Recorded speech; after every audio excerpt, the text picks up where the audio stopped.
right, good morning, good afternoon. Kevin, how are you? I'm great, man. Hello. Good, good, good. I'm Adam Simonson, Director of Enterprise Solutions. This is Kevin Koshko, our Chief Product Officer for Sedaru here. Thank you, everybody, for joining the webinar. We'll let everybody get settled in here. We've got about roughly 30 minutes of content for you, maybe a smidge more than that, and certainly plenty of opportunity for folks to ask questions. So we're gonna be talking today about how to manage your distribution system valves, how to use Sedaru to do that, and if you have a Wachs valve turner, how to also get that rolling with you. For those of you guys that don't know Kevin, Kevin's in charge of the Sedaru product and its look and its feel. But Kevin, you want to tell us how you got your start in the water industry? Yeah, so I actually worked with an engineering contractor for a while, and then I actually worked for Wachs back in the day in 1999, doing some valve exercising contract work for some utilities in SoCal. And yeah, that was kind of first foray into working in the water industry. Was exercising valves and doing hydrant flushing and meter change outs. So spent the early part of my career actually, doing the work. I got my operator's license D2 in like 2002. And yeah, I've been, kind of loving the field work, and that's kind of inspired a lot of the work that I've done with field mobility and computers in the trucks, and, helping to support Nice. where we're at today.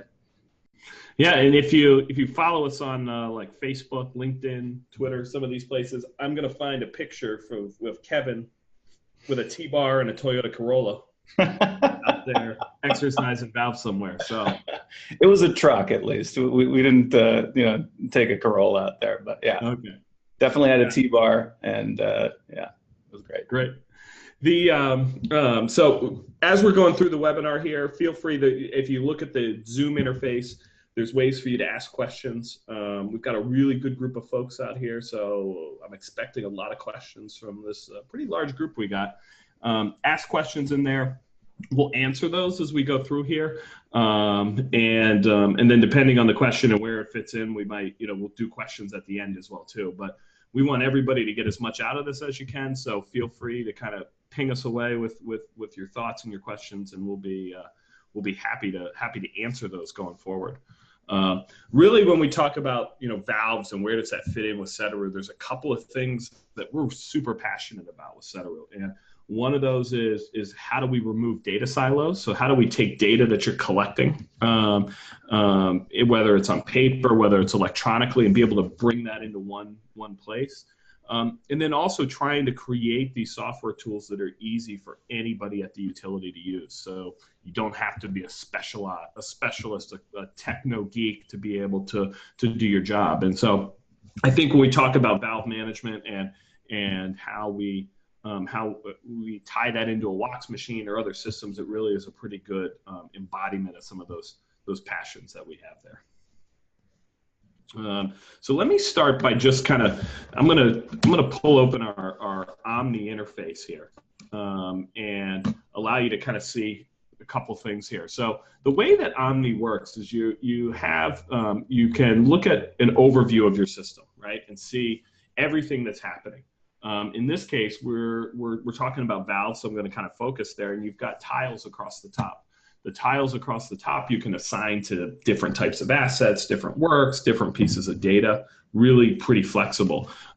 So in this case, I can see, just looking at valves that have been exercised, I can see in the last week that I've exercised 200 valves, and I see them sort of clustered together here. If I click on that, actually, it's going to zoom me into that location, and I can actually see the details of that. If you kind of look to the center of your screen, you'll see a yellow dot that kind of focuses highlights what I have my mouse over there. So when we think about valve exercising, one of the first things is how do we keep track of what's been done and what hasn't been done? And we're integrated directly to the GIS, so it leverages all of that information really easily.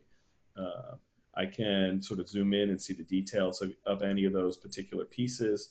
if I come in and click on one of those, I can see more information about it. It was done 6 days ago, and I can kind of see all the details about that information. So, and all that's really configurable. So depending on how you want to manage things, I can do that from there. I also have the ability to kind of schedule and manage my valve program from here also. So if I wanted to say, for example, select a new area of valves that I wanted to turn, I could just pretty quickly draw a box around pieces that I wanted. And that's going to then select all those valves for me. You see the IDs show up over here on the right-hand side.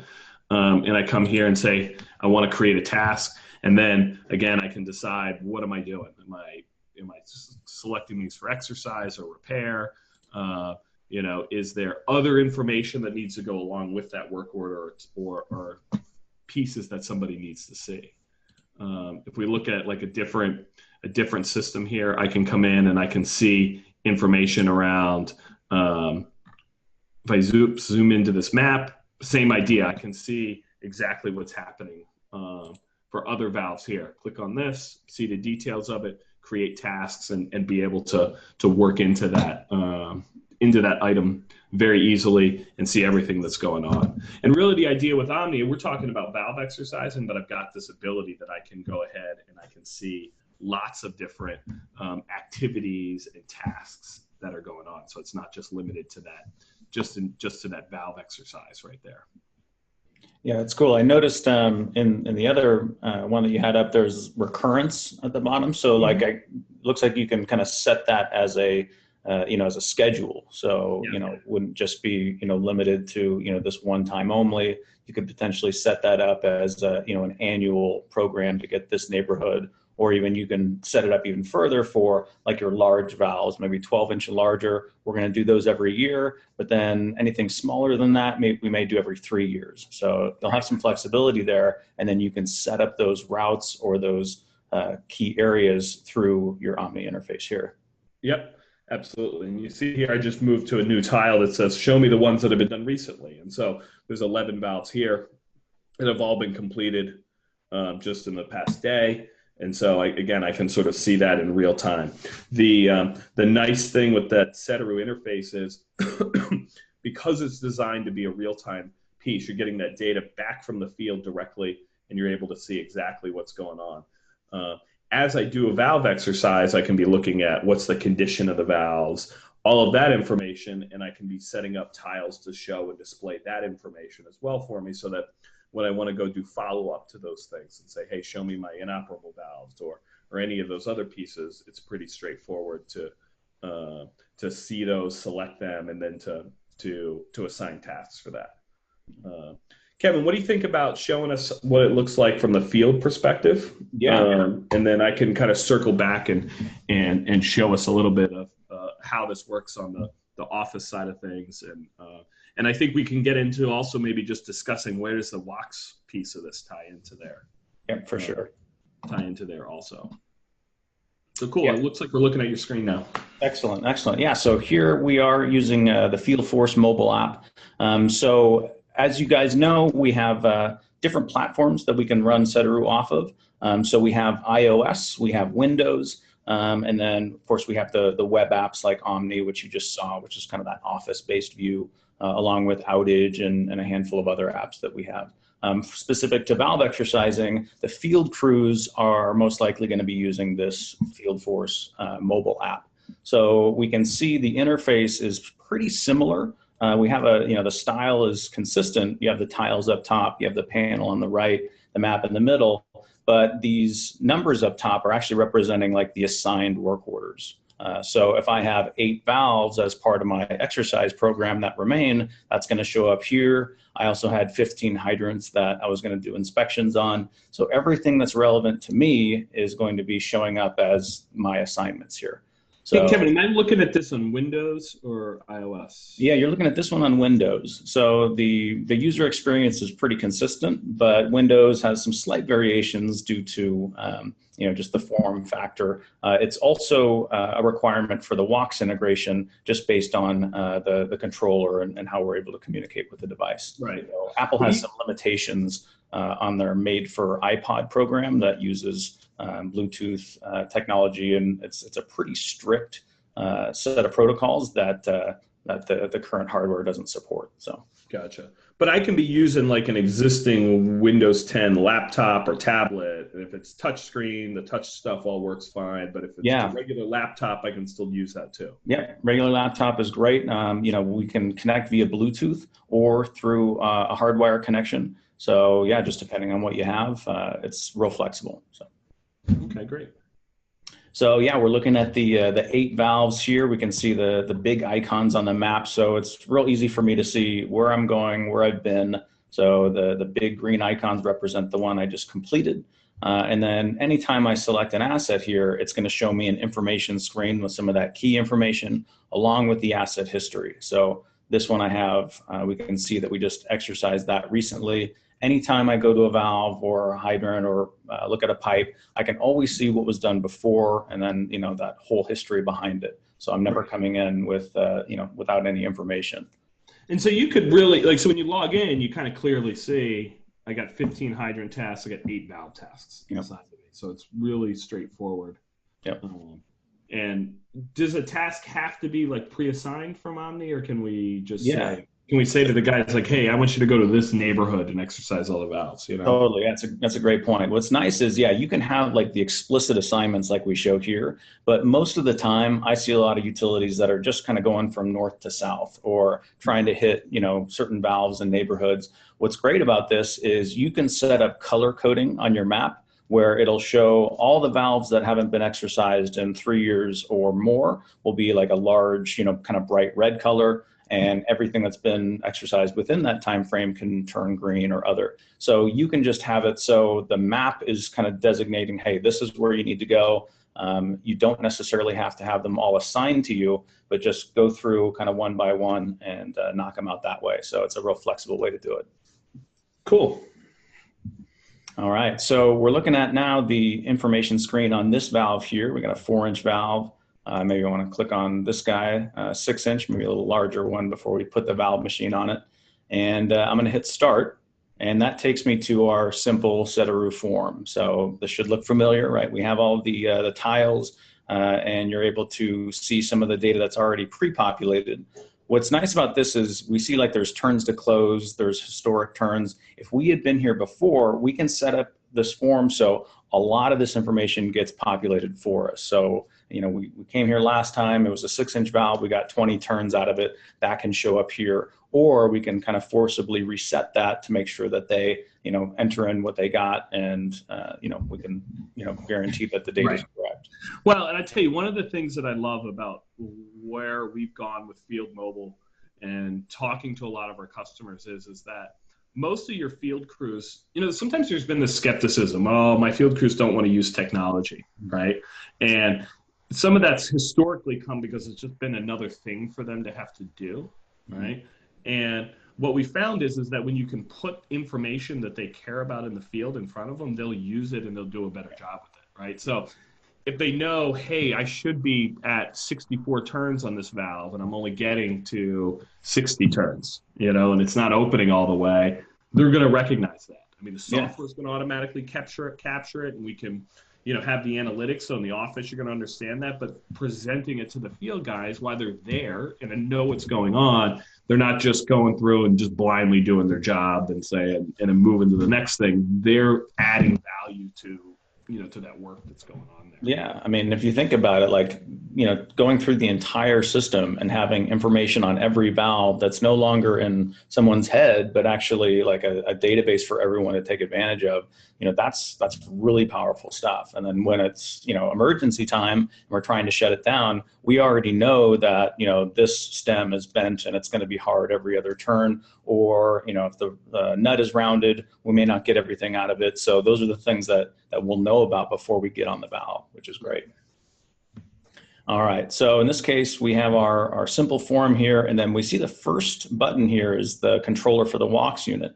So if I click launch machine, that'll bring up the controller, and we actually have some pretty cool pictures of this and a video that we'll show in just a moment for those of you who want to see the actual equipment. Right now I'm in my house, so I do not have the valve trailer in my kitchen. But if I did, I don't know if that'd be good. I could probably use it to as a can opener, Right. and I think my wife would be cool with that. So. I'm Um, not so sure she'd be cool with it actually, but like if we had it like rose gold and like Right. added some kind of cute things around it, I think she'd be down. So we'll see. I think pick one up and throw it on your expense report, and let's go. Let's see what happens. We'll see what happens. I think that would be an interesting expense audit, right? Right, right. All right. So yeah, so here we have the controller set up here, and then at this point, it's we have kind of connection, integration here. So we know it's connected to Field Force. In this case, I'm not connected to the machine, but what's really cool about this is we have some powerful kind of detection things where if you're connected via Bluetooth, it'll find the port, connect you automatically. If you have it hardwired, it'll bring all that in as well. So kind of minimizing some of that configuration headache that comes with tying into to the device. Well, So, and what's nice about the controller is that for the folks that are using that Wachs machine today, that controller interface is the same thing they're used to looking at on that little Windows CE device. Yep. So they don't have to relearn how to run the Wachs machine. That's Like, right. you know what I mean? There's no extra training from that perspective with there on this. So they can kind of take it and go. Yep. Yeah, and it's just saving a huge step because before they would bring up a form within that system that would require entering IDs and figuring things out, and then once data was collected through the handheld, then that would have to be synced and synchronized with your GIS. And there's a bunch of kind of things that go along with that. When we have it tied in directly with Sedaru, the data that we collect here, and when I hit start, and of course it's not going to connect now, but we'll show you in our video what that looks like. The count's going to be incrementing. We can set the direction directly from the controller. You can jog the machine to get the to get it on the valve nut, and then save. You have your torque limiter all available here. So everything that you'd need is available. And then monitoring your torque. And so ultimately when I would save that, what that would do is say, okay, the data was received. That'll close out the controller here, and then we have just some test data that kind of gets popped in here. So we can see the turns to close, the high torque, the torque data. All of that gets captured into the form, and hence gets pushed to our GIS or wherever else we want to put it. Obviously, Sedaru Omni is going to show us reports and our productivity against that as well. Awesome. Yeah. So, and I can just easily go through, our simple Sedaru pick lists, fill out any of the remaining data. So if there was things like, unable to locate, or, we need to return because the car was parked on it, those types of metrics we can keep track of. And then of course our comments, is the stem bent, are we, seeing some, within that torque, getting some high spikes, at every turn. So all that we can keep track of, and then just fill out that real simple form here. Yeah, yeah, and the form you can customize it. So if you want to fill out a valve exercise form that has 5 fields in it, you can do that. If you want to fill out one that has 25 fields, you can do that too. So it really depends on what your workflow is and how you want to do that. That's right. Yeah. So, I mean, in this example, we can support, here's some large valve, attributes like, is there a bypass on it? What the turns are on that. So things like that. And then of course, photo, on-site visit, yes or no. So there's things that we can, set, and again, totally customizable. Right. So, Let me, we got a question in here that I'm going to throw at you, Kevin. That's kind of a curveball for a first question. Sure. Right? So what do I do if I'm like tracking my valves in Maximo today? Mm-hmm. Or I guess for that matter, like, some other asset management system? Like, yeah. What would we do there? Yeah, it's a great question. So the nice thing is with Sedaru Connect and our integration with other business systems like Maximo and CityWorks and a handful of others, Hanson, the way that we tie into that, all the data that comes from Sedaru, whether it's collected, using this valve form, entered in through, automated through the Wachs unit or other, all of that can get pushed through what we call targets to any business systems kind of, end fields if you want to. So, if Maximo has that, you want to store that valve information in Maximo, we can pass to it. And then of course, all the good things that come with, our integration with the work order system, like, the labor, material, equipment, all that good stuff comes with as well. So, we have that real nice, simple front end to it. And now that goes to, the system that you need. Right, gotcha. So Sedaru can sort of be that bridge between a Wachs machine, field work, another business system, GIS, and kind of pull it all together. And from a field perspective, they don't even need to be concerned with the technology per se. Yeah, that's the beauty of it, right? I mean, Maximo is incredibly powerful. It's really kind of hard to use, right? There's so much to it that a field crew may be like, this is kind of out of my job description, or like it's going to take a lot of training to navigate all these fields and drop downs. Sedaru really kind of makes that simple for them, and then it's still going to where it needs to go, right? Maximo is still the system of record, but we just have a great interface into it. So cool. Awesome. So so with this, I filled out this form. It asked if I wanted to complete that task, which basically kind of marks it as done. If I had it tied into a work order system like Maximo or other, this at that point would pass that data into it as well. Right. So we see. But if you're using Sedaru standalone, it's just going into the Sedaru work order system. Absolutely, yeah. So of course, Sedaru has its own ability to track all those things: the work orders, the recurrence, the labor, material, equipment. So as a user, you have, or as an organization, you have some flexibility in where that how you want to set that up. Right. What's the because there's some new features in this too, just in general in mobile. Like what's this? What's the little measuring tape over there? What's that? Yeah. So the measure tool, kind of long time coming, but ability to tap on the map and then have the ability to to get that location, and we can see that distance measured here. There's a nice little handy copy to clipboard button on there. So if I need to paste that into the form, if I'm doing saw a lot of use for this for hydrant flushing. So I'll be flushing from the fire hydrant, but I want to know what's the length of the pipes that I flushed. And it's not just one pipe segment, right? That's nearby. I need to get the entire kind of unidirectional run. Yeah. So by using the measure tool to get that and then pasting that into the hydrant or whatever asset I want to use, saving tons of time and understanding what our performance is on our flushing feeded. That's cool. That makes a lot of sense.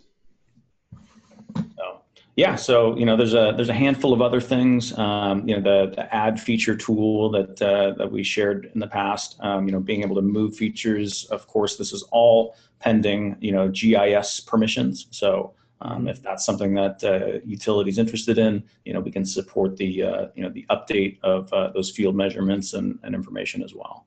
So. Gotcha. And of course, from the field aspect, the data collection, all the forms, super customizable, super easy data entry. So. Cool. That makes sense. All right. Anything else you want to share on the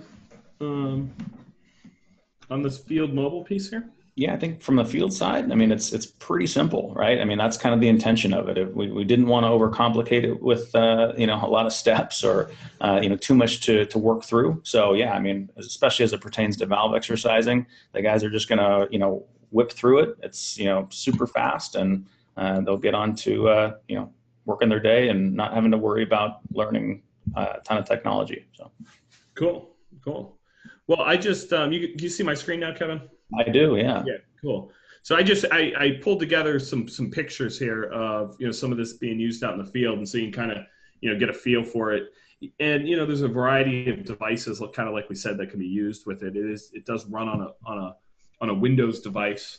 So you're seeing that Wachs controller directly there with the Sedaru piece, being able to kind of see how it's used out in the field.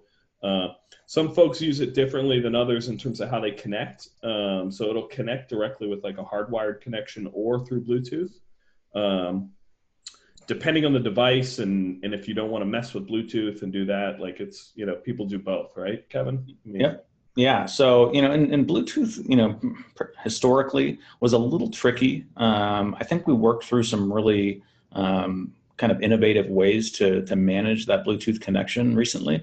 So yeah, I mean, the way that we connect to it is really clean. It's really reliable. So, depending on what you want to use, you'll have some flexibility there. But yeah, I mean, it's, here's some cool examples of different units. Here's the TM7. You can see the large kind of rotation thing in the middle, the big engine or the motor that powers it. So I mean, I don't even know how many foot-pounds of torque that thing puts on, like close to 5,000. So for those big monster valves that require a lot of torque, you pull out the TM7. A lot of utilities will use the smaller ERV 750. There's some really great machines by Pacific Tac and other units as well. So yeah, I mean, the nice thing is being able to to tie in and work on this screen with the map, have all the data there in front of you, have all the history in front of you, and be able to control the unit is it's a big win. Yeah, and certainly like the less clicking and typing that we make somebody walk through, the better. It really tends to work really well, and see a lot of success with it. Yep, you bet. I've got a little. Let's see here. Let me play this video. Hang on, let me shut the sound off. There we go. So the sound's a little loud because you got the Wachs machine kind of running in the background. So I don't want to blow out people's eardrums on here. But here you can kind of see as you watch the video, and hopefully it's not too choppy going through there. But as you're watching the video, but you kind of see you're running the controller directly off the Wachs machine, and as it's doing that, it's capturing that information. So it's turned 3 times, right? And this isn't actually on the valve, so you're not seeing torque numbers, right? But then I can sort of start and stop, and as it's going through, it's going to capture all of that information. What's and the folks that you've set this up for, Kevin, what's like the training been like for it? What's that taken? I mean, the good news is, like you said, this controller is exactly what they're used to using on that handheld, right? So, so when it comes to operating the machine, they're ready to go. Really, the only training that's next is filling out the form that's kind of looks and feels in a very similar way, right? You just have the simple boxes to tap on, fill it out, save it, and move on to the next one. So right.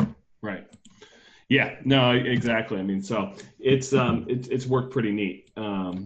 I just pulled back up in here the Omni interface here a little bit, kind of giving this, the idea here, right? So as I'm capturing things, I can say, okay, where did I have broken valves that were broken closed, right? So I click on that, it's going to show me the location of those 4 valves here. You see the little yellow dot in the middle of the screen. So as you're doing those things, they're going to get tracked in real time. Inoperable valves, I've got a pretty healthy list of inoperable valves that show up here. Closed valves, it should be open, right? And so you kind of get the idea as you're capturing all this data. It's not just capturing the data, it's turning it into actionable information that you can now, organize your crews. You can try to efficiently go out and kind of tackle some of the issues. If I switch here to this trend view, I can now also look at historical reports of this information as well too. And instead of like here, I probably did that too quickly, but you can just take a tile and drag it down in here. So you don't have to write a query or do anything super complicated here. Yep. Switch it from 1 month to 3 months. So now I can basically see every day how many valves did we turn every single day. Yeah.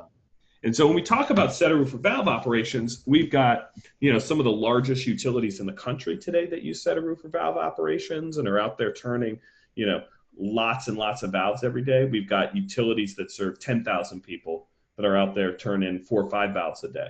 So it's really adaptable in that sense too. So I can have dozens and dozens of users out there doing things. I can have 1 or 2 guys out there doing stuff and be able to kind of capture all that information. And I love when I get into this reporting that I can kind of quickly say, okay, hey, I want to look at valves. And then it's like, what? I want to also see like what's been happening on the SCADA side here. And I can quickly pull that graph in and I can see, what we've been doing here. So as you get into trying to tackle or troubleshoot a distribution system problem, it's rarely just one thing, right? Mm-hmm. It's always like this thing happened, and then another thing happened, and then, hey, what was going on the production side of stuff today? And did we have a fire? Or, all of these sort of combination of events going on. And the the Omni interface just puts that information right out there. Yeah. Let's see here. So let's dig into a couple questions, right? We're getting on here about a half hour. So let's see. One of the questions here, Kevin, is basically saying that when you have old valves that break while being exercised, right? Could you pre-generate a list of affected customers before before each valve job in case it breaks closed? That's a pretty awesome question. The Sedaru outage tool that we have, supports that as you're managing your leaks and breaks, right? So you can go and you can click on a segment of pipe. It'll show you the valves to close, and it'll show you how many customers would be affected by that.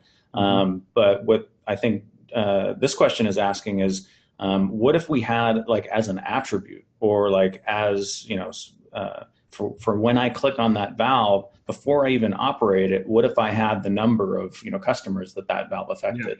I think that's a pretty powerful thing. The answer is yes. So through the Sedaru outage tool, we do have the ability. We call it it's running an outage management area assessment. It's an OMA, as we call it. What that does is it takes every single pipe and valve in your system and simulates breaking that, and goes iterates through every single segment. From that, it provides a list of all of the kind of most critical valves, as well as a score and a set of attributes for each one that could be definitely tied to those valves that you have and served up as an attribute in the form. So you would know, you click on this valve and it shows, whoa, there's 78 customers that would be affected. And then, and then in addition to that, if a valve breaks, then that would show, okay, well then it's actually 170 customers affected because now this is broken. And so that OMA, as we call it, runs, frequently to understand if there is a break, then those numbers change and therefore it becomes more critical, and that could be displayed in that info screen along with the history. Yeah. No, it's good. It's a good point. And I think, we've done a couple Sedaru lives that talk about Sedaru outage. So if you go to our, go to the website, we've got a couple of webinars that walk through Sedaru outage and how some of that works. But yeah, I have seen folks do it where they use the output from Sedaru outage, the generation of those outage management areas, to look at what their most critical valves are in the system. Yep. And then know, okay, hey, we're going to put together a critical valve program here that says, how are we going to go tackle some of these things? Because in general, right, it's not closing one valve or breaking one valve that's a problem. I mean, you might be creating fire flow issues and some stuff. You're not going to necessarily take people out of service unless we're talking about a transmission main that with not a lot of redundancy. But the outage tool lets you get that overview, and certainly can be used from a planning perspective to do it. And then also lets you, if you're trying to actively manage a break or an event and you want to know who's affected and whatnot, you can run that outage simulation, and it's going to show you exactly who's affected and let you manage that, piece in real time. Yeah. Let's see. I'm just reading through a question here. So here's a question for we'll do our best to answer this one. It's a little tricky. So somebody who's getting some Wachs machines here, right? What have you seen, Kevin, in terms of how many employees it takes to operate it out in the field? And you got Sedaru there, and how many valves do you think can get turned in an 8-hour day? Yeah, so that totally depends on a lot of things. But I mean, the recommended 2 employees, I would definitely, say at least, a 2-man crew just for safety. And, you can have, one person operating the valve, other person can set up traffic control or, kind of, keep an eye on things. So, that's pretty standard there. As far as number of valves per day, oh man, like, if when we were doing it and, we're working like real busy intersections and, we would kind of do like the heavy traffic areas, like, and run. So we wouldn't like kind of mix and match. It would just be, okay, we're going to do heavy traffic today. For those, the amount of traffic control that you set up, per OSHA requirements and standards, it takes a while. So, those days we'll get, a dozen. And then you have some areas where it's just like you're going through a neighborhood and you can whip out, 30, 40 plus. So, it's hard to say. There's so many conditions involved. And then ultimately, when I was doing it, we were motivated to do as many as possible. So, that changes things as well versus, if you're doing this daily and, you have more time to work through it. Right, right. Well, and then how much are you doing on an exercise, right? Are you just trying to get an exercise, or are you making sure everything's vacuumed out? All of those sort of steps of the valve. What's your procedure there? So, another question, Kevin. Can you access the diagnostic information, the Wachs diagnostic information? So for the diagnostics itself, like we can't look at things like oil level or pressures or, things that are like the actual unit itself to maintain it.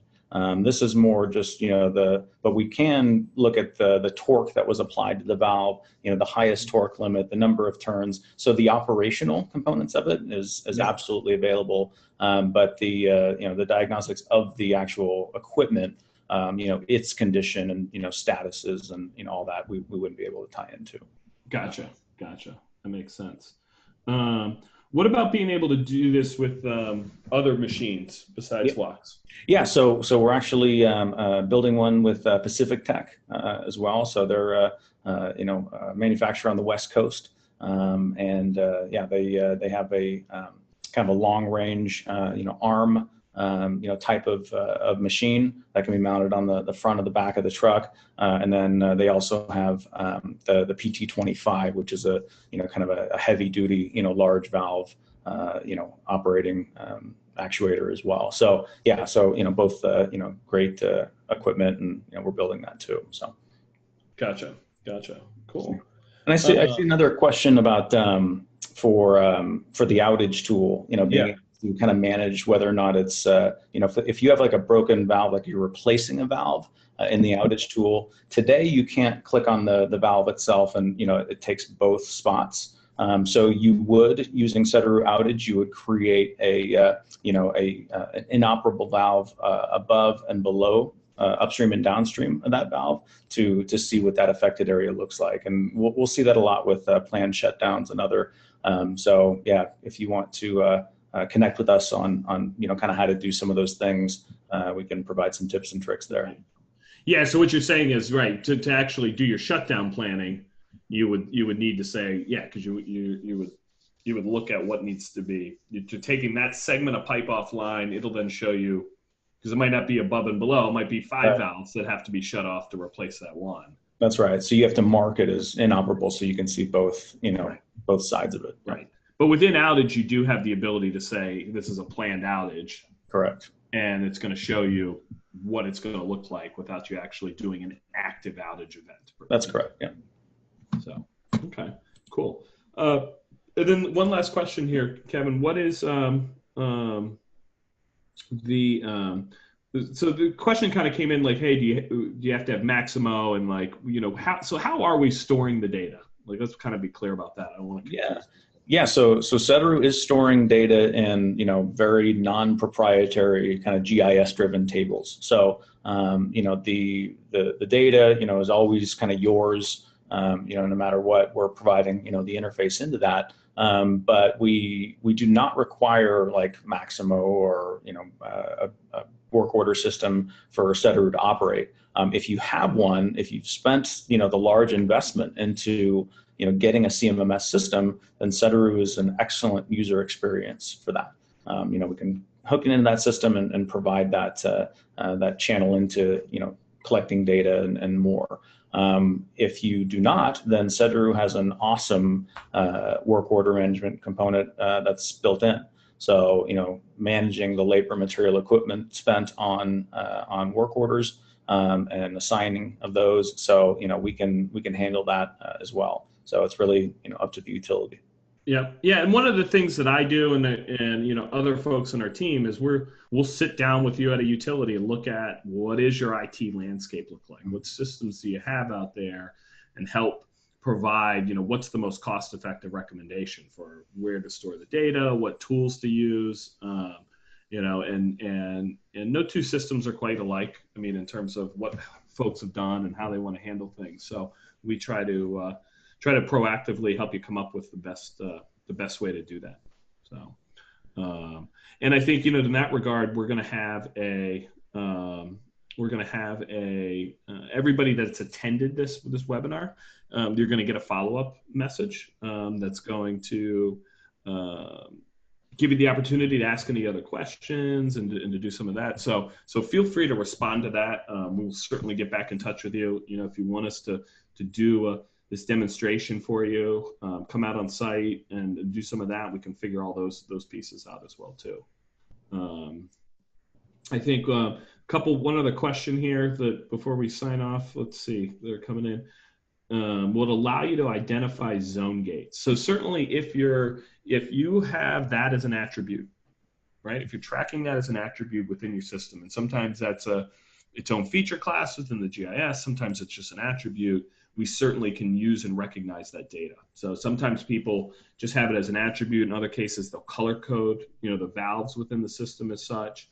When we get into Sedaru outage, when we talk about that, you certainly have the ability to identify and flag those as such, and that they should be normally closed valves. So you have the ability to manage that piece in there. Yeah, and that's an important one. So yeah, if that should work, and feel free to reach out if there's any questions around that. It is a configuration setting that we identify certain types of valves as zone valves or zone breaks. So with that identified, then yeah, Sedaru does a pretty awesome job with that. We've seen some really kind of complex shutdowns that span multiple pressure zones, and when those zone breaks are identified, it properly tells you which ones to close, and it tells you it shows you those zone valves, and when it's time to restore service and reopen valves, it makes sure that you do not reopen zone valves, which is real powerful. So. Right, absolutely. And I see this question in here, Kevin, about tying Sedaru in with Advantis. Mm-hmm. Any experience with that? I do not. Yeah, I don't either. But I was, the thing is every integration that we've done has always started with somebody saying, "Can you integrate to this system?" Right. So there are conversations that we're certainly happy to explore with folks, and we have. Again, sort of central to the idea of Sedaru is we want to make it as straightforward as possible to connect to existing systems that you have. So depending on the system and how it's being used and some of that, we certainly would be open to exploring that for really any of your critical business systems. We like to play with everybody. All right, well, good. Any other closing thoughts, Kevin? No, this has been a fun one. I'm glad everyone was able to join. We had some great questions, and yeah, of course, hit us up with any additional thoughts, questions, and yeah, this has been a good one. So thank you. Sounds good. Yeah, sounds good. We'll probably be doing another one. If you remember last year, we did a Halloween themed Sedaru Live on sewer management of your sewer collection system. So. We're going to be figuring out what's going to be the Halloween theme this year as well too. So look for that in about a month's time frame, and we'll try to have some fun with that as well. Yeah, we'll see if Adam, you can one up your creepy clown costume from last year. That was pretty epic. So I don't know what you have in store for us this year, but yeah, you got a pretty high bar set. True. Well, you have to tune in to find out. Deal. All right. Well, thanks everybody for joining us today. I hope it was informative. And as you have questions, just let us know from that follow-up email or go visit sedaru.com and let us know, and we'll get back to you and answer any other questions you have. All right. Thanks, everyone. All right. Thanks, guys. Enjoy the rest of your day.